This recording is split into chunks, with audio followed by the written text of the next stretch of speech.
السلام عليكم. الفيديو ده أنا هحاول أوضح فيه جزئية مهمة جدا بالنسبة لاستيراد السيارات من الخارج. لازم أولا تعرف إيه المصادر اللي بيجيلك منها السيارات، وليه إحنا بنأكد دايما إن اختار عربيتك بنفسك من المواقع الكورية، واشحن بنفسك وتولى كل أمورك تبقى مطمن عربيتك جت منين. في الفيديو ده هوريكم موقع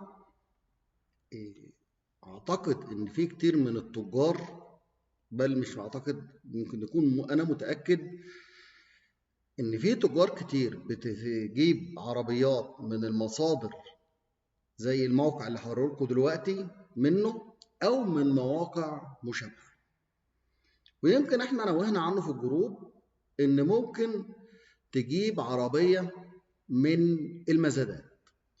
الأول كده هنروح للموقع ونشوف السيارات أسعارها إيه، ونشوف وضع الموقع بيقول إيه، وبعد كده هكمل الكلام معاكم واقول لك ان انا متاكد من المعلومه، واقول لك ان السياره ايه اللي بيفرق المزاد في السعر عن المواقع اللي زي انكار والكلام ده، ولكن مفيش امان قوي من ناحيه المزادات. تعال نروح للموقع ونشوف. ده موقع مزادات. الموقع ده واضح ان هو موقع عالمي، تمام، BLC اكشن، تقريبا موقع امريكي.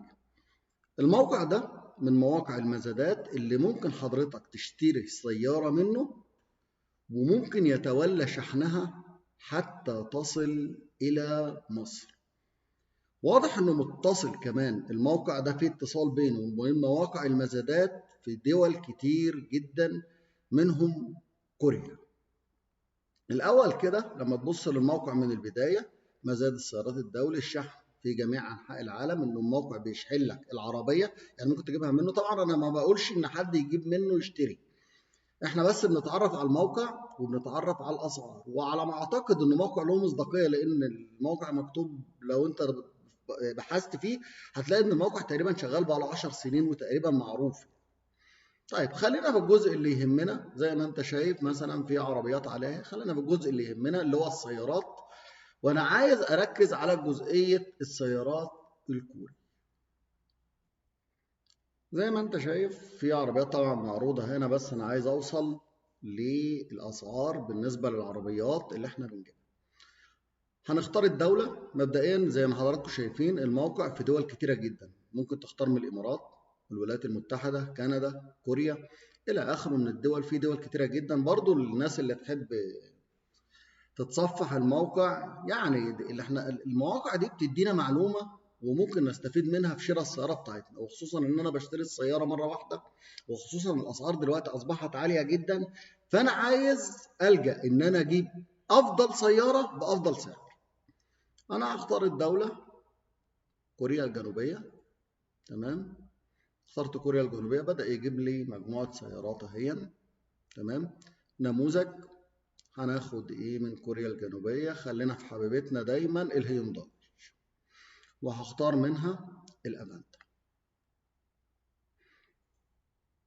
خلاص اخترت الافانتا. طبعا نوع البيع هنا بتلاقي اشتري الان، هيديك المواقع اللي زي انكار والمواقع دي، او مزاد. طيب خلينا في المزاد. العربيه بتقعد على المزاد لمده 24 ساعه تقريبا. في خلال 24 ساعه بيكون نازل سعر.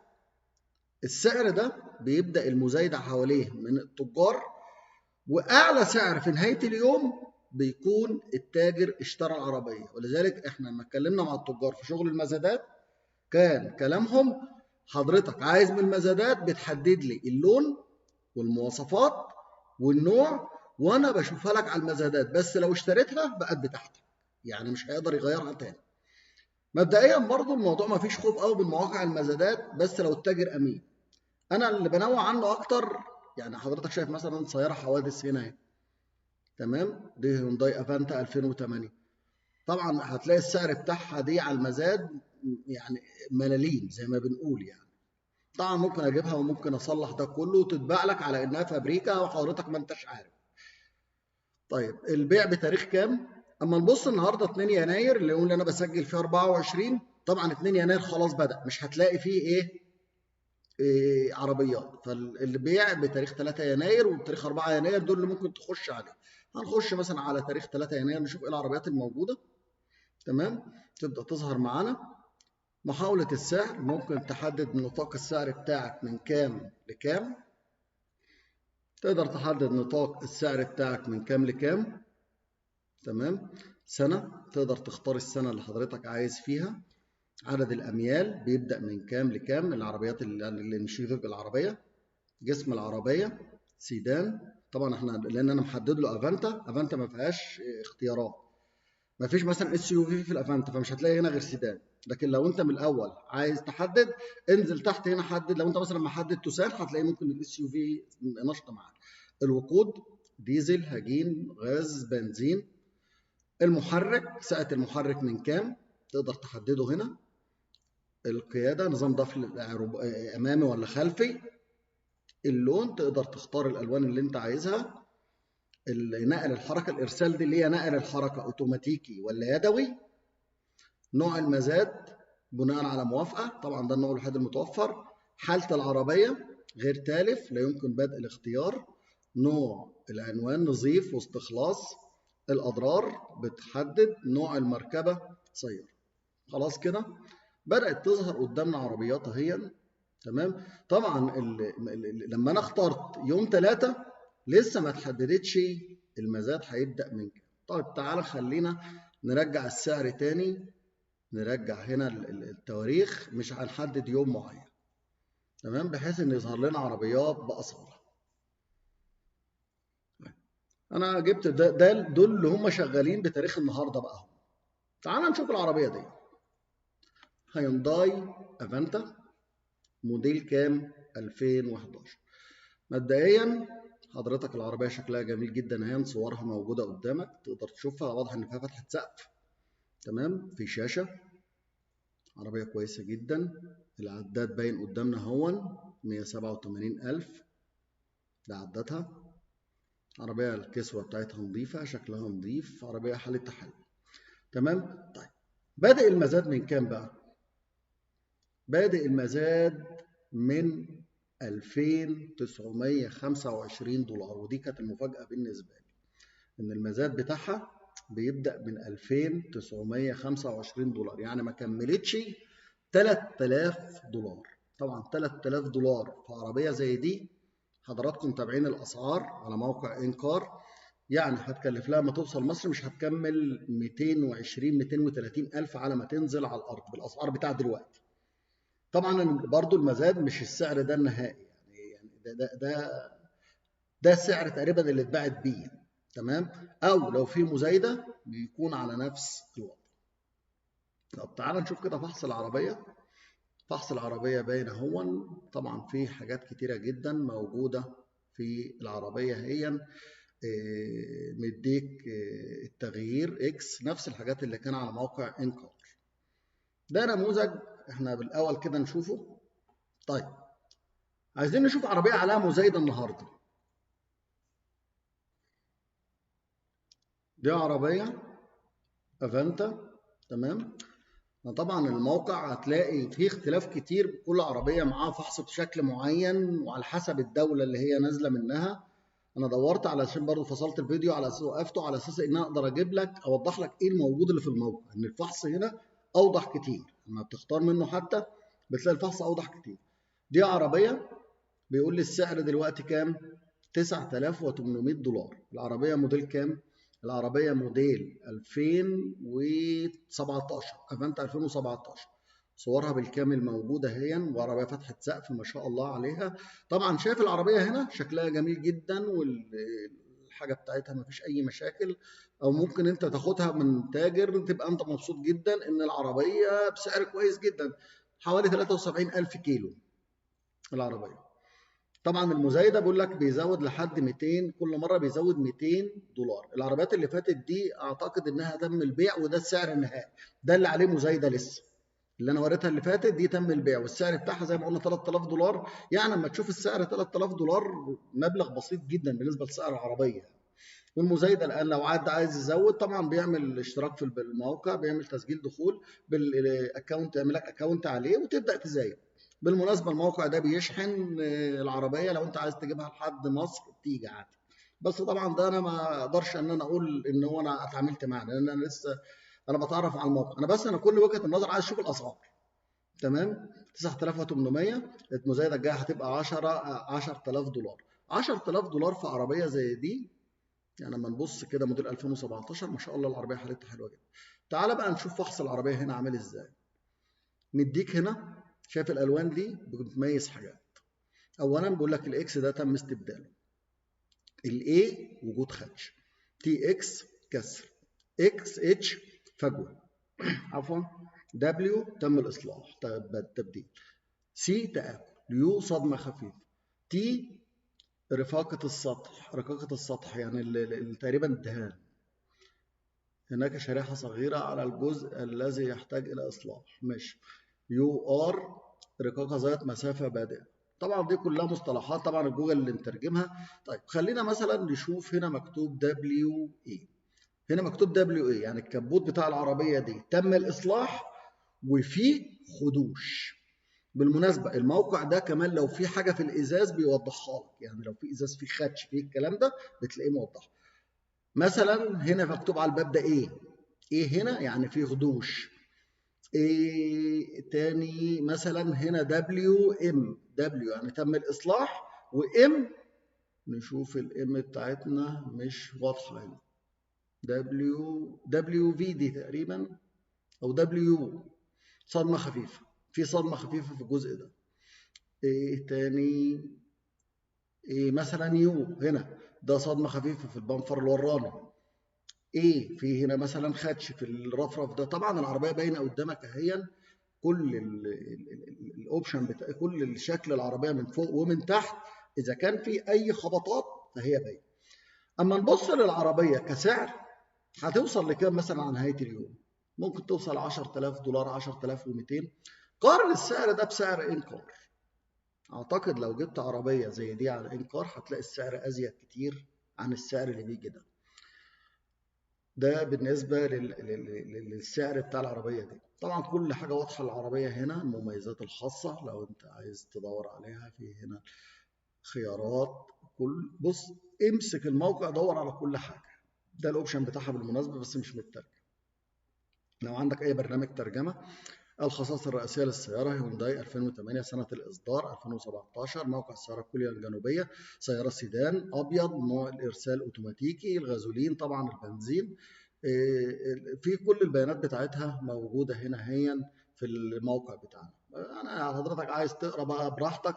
أنا كل الفكرة عايز أوصل حاجة، إن موقع المزادات فيه تجار كتير، وأنا متأكد من المعلومة إنه بيشتغل على المواقع دي.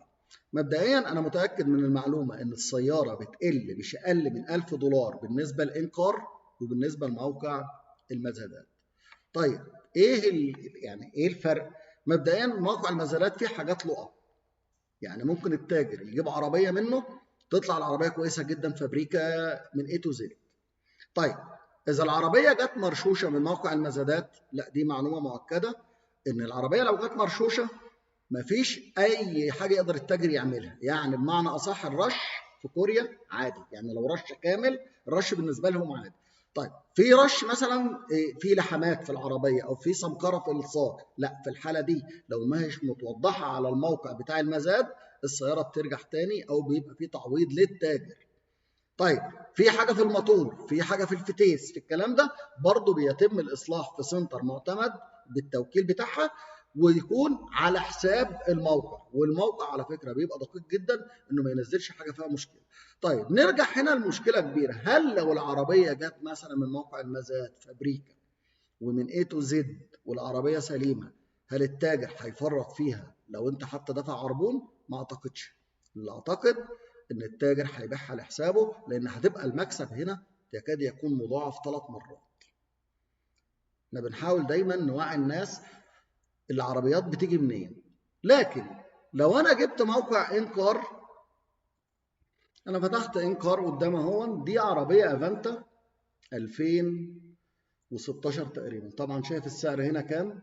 15 مليون 900 على ما تطلع من الموقع هتبقى 16 مليون 300 تقريبا، يعني بما يعادل حوالي 11,000 دولار. هتقرب من المبلغ ده، معذرة اذا كان حسابي خطأ لان حسبتها على السريع كده، بس في الغالب اما نيجي نقارن موقع المزاد دي مثلا كام، دي ممكن توصل 10,000 دولار، دي هتبقى مش اقل من 12,000 دولار او 11,000 دولار، يعني حسابها طبعا هيبقى اعلى كتير. الثانيه فيها فتحه سقف، دي ما فيهاش تقريبا فتحه سقف. يعني في الاوبشن احنا مش بنقارنهم 100%، يعني بس انا بوريك فرق الاسعار. فحص الاداء هنا برضه دي نضيفه هي، تمام. دي مأمونه شويه، يعني لما ناخد دي حتى لو في فرق 500 دولار ولا في 1000 دولار، دي مش هتقل عن 12,000 دولار على ما تطلع من موقع انكار. دي ممكن على ما تطلع من الموقع هتكون في حدود مثلا 10,000 10,200. خلي بالك الاوبشن بتاع دي اعلى. بس شفت لي انت بقى الفحص بتاع دي عامل ازاي؟ خلي بالك انت مش هتشوف الكلام الموجود في الفحص اللي ما كان موجود هنا ده، الفحص بتاعها ده الفحص البادي، انت مش هتشوف الكلام ده ولا هتعرفه اصلا. التاجر هيجيبها لك، ده انا جايبها لك فابريكا، ده انا جايبها لك من انكار، ده انا جايبها لك منين. في الحاله دي هنا بندي فرصه للعب في مواقع المزادات. لكن اما انا اختار بنفسي من موقع انكار واقدر اشوف العربيه من فوق ومن تحت والكلام ده، وفي نفس الوقت المرحله الثانيه التاجر ملزم يفحص لي العربيه زي ما حضراتكم شايفين، ده العربيه فحصها كويس جدا، تمام. اي دي ممكن تكون اقل شويه في الموديل واقل شويه في الاوبشن، انا ما عنديش مشكله، بس العربيه هي واضح انها انضف كتير يعني. عشان فروق بسيطه انا بلاقي نفسي على انكار. لو بصيت برضه هتلاقي رينج مثلا ده 9 مليون 300 هي برضه، ممكن مثلا بتشوف الفحص بتاعها دي فيها رفرف واحد بس بعد الفحص هتبان، يعني دي اقل في السعر كتير كمان من المزاد. بس دي انت اللي مختارها بنفسك، انت عارف كل اللي فيها والتاجر ياكد على فحصك بعد كده، يعني انت اللي مختارها عارف كل اللي فيه. لكن دي انت ممكن بتفرح ان العربيه مثلا قل سعرها، طيب ماشي، ما هو شوف المصدر جايه بكام، هي جت بكام. مثلا انت لقيت دي ب 10 ب 12 مليون ب 12,000 دولار، لا ده انا هجيب لك واحده ثانيه ب 11 افضل كتير واقول لك دي كويسه جدا. طبعا ده انا برضو المثال، يعني مش كل التجار وحشين، لا في تجار كويسين جدا وبيلتزم المصداقيه، لكن انا بقول اما انت تختار بنفسك انت كده منعت الشك بينك وبين التاجر انك تشك في اي حاجه. الموقع على فكره عليه حاجات كتيره جدا، لو انت دخلت هنا كده هتلاقي كتالوج، طبعا دي العربيات الموجوده عليه. لو انت عايز تبص برضو عن الموقع تعرف معلومات عن الموقع موجوده هنا هي. اتصال ممكن لو انت عايز برضو تتواصل معاهم، على فكرة في صفحة فيسبوك، في صفحة فيس وفي واتساب وفي تليجرام، اذا قدرت تتواصل معاهم مفيش مشكلة. وفي دول كتيرة ممكن تشوف السيارات من عليها زي ألمانيا بالنسبة للألماني، والدول أوروبا تعرف برضو الأسعار ماشية ازاي، تمام. أسئلة متكررة طبعا، دي أوقات التسليم والتسليم بيتم ازاي. الموقع هحط لكم إن شاء الله اللينك، هخليه في تحت الفيديو. توصيل ماشي، التوصيل بيتم ازاي عندهم برضو، دي كلها معلومات اهي، مراجعات، تمام. دي برضو عربيات تقريبا اتباعت واراء الناس بالنسبه للموقع اطلع عليها برضو، يعني خد معلومه مش اكتر. يعني هو الموقع بصراحه انا شايفه ان هو فادني في حاجات كتيره، انا عن نفسي ما كنتش لسه وصلت له. انا متابع الموقع ده من فتره وحاولت ان انا ما اعملش فيديو غير اما اتاكد من كل البيانات بتاعته، تمام. تقدر حضرتك تشوف الموقع وان شاء الله هحط لكم اللينك بتاعه اسفل الفيديو. نأكد تاني ان غرضي من الفيديو ده بس غرض واحد، ان حضرتك تشوف ان مواقع المزادات الموجودة بيكون اسعار العربيات عليها ايه، وممكن العربية تيجي من المزاد وحضرتك تشتري ولكن تفاجأ ان العربية فيها مشاكل كتيرة جدا بعد ما توصل مصر، وانا وريتك فحص العربية فيه ايه. بالمناسبة الموقع ده حتى فحص الازاز بيبقى موجود، يعني لو في شروخ في الازاز فانت حضرتك كده لو في مشاكل في العربية ممكن ما تعرفهاش انت اصلا وهتتفاجأ بيها بعد فترة. وياما ناس بتبعت لي على الخاص يقول لي اشتريت العربيه ولقيت الموتور فيه كذا، لقيت الفتيس فيه كذا، ويغرم على العربيه. لا احنا بنقول دلوقتي اختار انت بنفسك من الاول، التاجر يفحصها لك هناك، تمام، اونلاين معاه بنفس التوقيت، وبعد كده تقدر عربيتك توصل لك على خير. الشحن والجمارك امورهم سهله.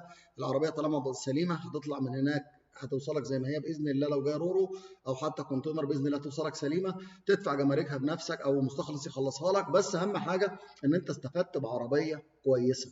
عرفنا من تقرير الفحص بتاع انكار انها كويسه، جالنا تقرير الفحص بتاع المرور انها كويسه، التاجر برضه فحصها هناك كويسه، بدل ما تروح تشتري من اماكن مجهوله المصدر وتيجي تتفاجئ ان العربيه فيها مشاكل والعمليه كلها فرق على ملاليم. يعني تلاقي فرق مثلا في العربيه 40,000 50,000 وتبقى فرحان تقول ده انا اشتريت حاجه رخيصه. لا، هي مش رخيصه. مفيش تاجر هيبيع حاجه ويخسر فيها. بكده اشكركم والى ان نلتقي في فيديوهات اخرى. لكم مني كل التحيات والسلام عليكم ورحمه الله وبركاته.